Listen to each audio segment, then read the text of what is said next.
So, a lot of you ask me, Nick, how do I get my ex back? How do I get through this breakup? And while I will always do my best to give you the best advice, today I'm going to challenge you. I'm going to challenge you to ask yourself, why do you want your ex back? And I'm actually going to push that even further to say why you shouldn't take your ex back. And let's also look at why no contact is messed up and why we do it for the wrong reasons. Now, when we first go onto YouTube and you look at channels like mine and you find out about the no contact rule for the first time, instantly your brain has some kind of hope in the back of the brain, in the deepest, darkest recesses of your mind. And it's like, right, okay, I've got a target to hit. I've got some hope. And as I've mentioned before, I don't subscribe to hope. I think hope is very toxic in these kind of situations. And we're doing no contact for the wrong reason. You should never be doing no contact to get your ex back. That is the worst thing you can possibly do. But I get why you think it's going to get them back because, it does offer the best opportunity, granted. But it's all for the wrong reasons. And why would you want to be with someone? Why do you want to take someone back that abandoned you when they could have worked on the relationship? So that's going to be the subject for today. And today's not scripted, guys. I normally write a script, then I read the script. But that can be a little bit restrictive sometimes. And today, I just want to say, and I just want to talk about what has been on my mind lately because the coaching calls have been crazy lately. A lot of you are reaching out for one-to-one coaching, which is great, and I really appreciate that. So I've not had much time to do any kind of script work or optimization for YouTube, and I don't really care about that right now. Today is about the message. Today is about why you shouldn't take your ex back. And if today's video is not enough for you, you can reach out to me at thelovefix20@gmail.com and arrange a one-to-one coaching session with me over Zoom, and we can talk about your personal breakup situation, and I will give you honest advice of how to best tackle that breakup, how to get you into a better place, how to make you feel better, because it's all about you. So forgive me that today's video may be a bit choppy. There might be a lot of in and in and a lot of gaps, but it is what it is. So why shouldn't you take your ex back? Now, I'm assuming that you had a good relationship. I'm assuming that you didn't abuse your ex. You didn't cheat on your ex. You didn't do anything nasty to your ex. And it was otherwise 80 to 90% a good relationship. If it wasn't a good relationship, as in if did you cheat, did you abuse, did you do anything like that, I'm not here to judge, but I'm just going to say that maybe this video is not for you. Because if they left because of some kind of abuse, then they were right to do so, and you deserve that. But let's say you just had some disagreements. Let's just say it was 80, 90% good and you just fell out for whatever reason. Maybe there's a situation that's causing them a lot of stress. Maybe they've got a lot on their mind. Maybe there's other factors involved, and maybe they didn't break up with you. Maybe the situation made them leave the relationship, and they no longer had the capacity to give you the love that you need and deserve. But if that person did not have the presence of mind or the capacity or the empathy to sit down with you to say, my love, there are some issues right now that I'm not comfortable with, and I want to talk about them, because if we don't talk about them, then I'm scared that we're going to lose this relationship. I may have to walk away, you may have to walk away, but I want to find a middle ground. If that person did not give you that opportunity, then why do you want to take them back? Why do you want to take someone back that abandoned you when the relationship was in need of some maintenance? Because, guys, anyone can do a relationship when it's easy. Anyone can do that. Any man and their dog can do that. Any woman and their dog can do that. Any Tom, Dick or Harry can do that. That's the easy part. That's not a sign of a good relationship. That's not a sign of strength or resilience. No, a sign of strength and resilience is when you're at your lowest, at your weakest, and you still find the capacity to move forward. Even when you're at your absolute weakest, my apologies.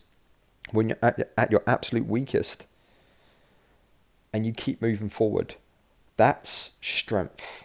And it's also a case of maybe you are going through a bad time. You're the Dumpee. Maybe you lost your job. Maybe you got some family stresses going on, or whatever it might be. And you needed your partner to support you just for a little bit. And I always say that it's your responsibility to fix you. It's your responsibility to deal with your crap. And it's your ex's responsibility to fix themselves. But there are some times where you just say, hey, look, I just need a hug. I just need you to listen. I just need you to be there for me for the next few weeks, month, or whatever, but I will fix it. And then they abandon you.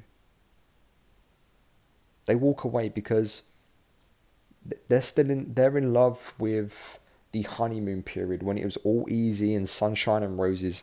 Anyone can do that, because the longer a relationship goes on, the more maintenance is required. If you don't grow together, you grow apart together, and that is a one-way ticket to a breakup. So before listening to my videos or any other breakup video, before reaching out to me for a coaching session, and like, guys, like, by me saying this, I'm costing myself money here. Like, I make money out of YouTube and I make money out of the coaching sessions, but it's not about that.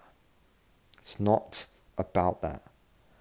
I'm here today to challenge you before you reach out for a coaching session or you listen to a video. Be very, very clear to yourself why you're listening to these videos, why you're reaching out for a coaching session. Because I'll be honest with you, 90% of the time with my clients, I'm like, look, I don't think they're going to come back. And it's not really what the coaching sessions are about. The coaching sessions are about getting some clarity for you so you can function better and correctly and move on and heal and deal with the crap that you got wrong and find someone better and just get to a better place where you're no longer got 200% anxiety and all you can think about is your ex all the time. Because a lot of the time what we do, we don't need relief. What we need is clarity, because clarity will give us awareness, and the awareness will allow us to step back and just observe it and just say, you know what? My ex got a lot of shit wrong as well. They're not as good as I thought they were. And guys, your exes, they're not one in a million. They're one of a million. Okay, yeah, sure, they were more compatible with you than, say, 10 other people. Sure, no problem at all. But if you found that one person that's compatible for you, there are going to be others out there that will be on that level or even more so. So your ex is nothing special. They're a human being. They mess things up just like you and I do. They're not perfect. Yeah? Their shit stinks. Their breath smells in the morning. They have bad moods just like, I can wake up. I'm generally quite a positive person, but some days I'll wake up and I'm just in a bad mood. Maybe I've had a downturn in testosterone or something, or I've had a stressful week, or, it's just my turn to be miserable that day. And it's okay. It's okay. But they do it as well. They walked away when they could have sat down with you, got into the trenches, really dig deep to find out what is causing the problems, and move forward. So I get really tired of hearing stories of, oh, they just fell out of love with me. And okay, maybe you did some underhanded stuff that made them fall out of love with you. But what I find in a lot of cases is that they're not falling out of love with you. It's just they say shit like, oh, the spark's no longer there. And that is meant to happen. The spark is not going to be there after year one anymore. That is the honeymoon period. And a lot of people are addicted to that initial dopamine high, which we all love. I get it. When we get into a new relationship, everything's magical. Everything's right with the world. I get that. But that is not what relationships are about. Now, my parents have been together longer than I've been alive. I'm 37. My parents have been together over 40 years. They've split up about 6 or 7 times in that time. But I'm not saying they have a perfect relationship. Far from it. Some of the arguments they have are absolutely diabolically illogical and stupid and just a waste of time in my opinion. But they have found a way to make it work for 40 years. Because they know, maybe it's old school mentality, I don't know, but they know that in life, instant gratification is a one-way ticket to failure. They know that short-term gains lead to long-term pain. They know that. So, guys, I don't care if you've been together a year, 5 years, 10 years, 15, 20, 30 years. You're going to run into problems. And it's going to be down to you and your partner to meet in the middle and renegotiate terms. And you're going to have to compromise to a certain level. I'm not saying compromise to the point where you're no longer you and you're giving too much away. No. But someone that has truly got their stuff together, that's got their head screwed on, will know that relationships are hard work. They are tough. And guys, I'll be honest with you, I'm single by choice at the moment. And I've had plenty of opportunities over the last 12 months to get into relationships. But I'm still recharging from my last relationship because I gave a lot to that. And I depleted my batteries and I threw myself on my sword to try and make my partner happy. Now, that's not my ex-partner. That's not my ex-partner's fault. That is my fault. I have to take responsibility for that. And why I'm figuring that out, why I'm still recharging the battery, I choose to be single because I choose to work on my career. I choose to work on this business, this YouTube business, this coaching business. I choose to work on my body in the gym. I choose to work on my learning music and my drumming and going on more adventures. And right now, that's my purpose. And because I've got those things in place, I'm not saying no to a relationship. If the right woman comes along, absolutely, I would entertain that, absolutely. But it's got to be to the point now where you need to be bringing something to the table rather than taking away from it. In other words, I don't want a headache, like most of the time. I do appreciate that it's going to take time, it's going to take a lot of maintenance as it goes on. I get that. But at the moment, I'm still recharging that battery. So if my ex was to call me right now or to text me or whatever, I'd have the conversation. I would talk to her.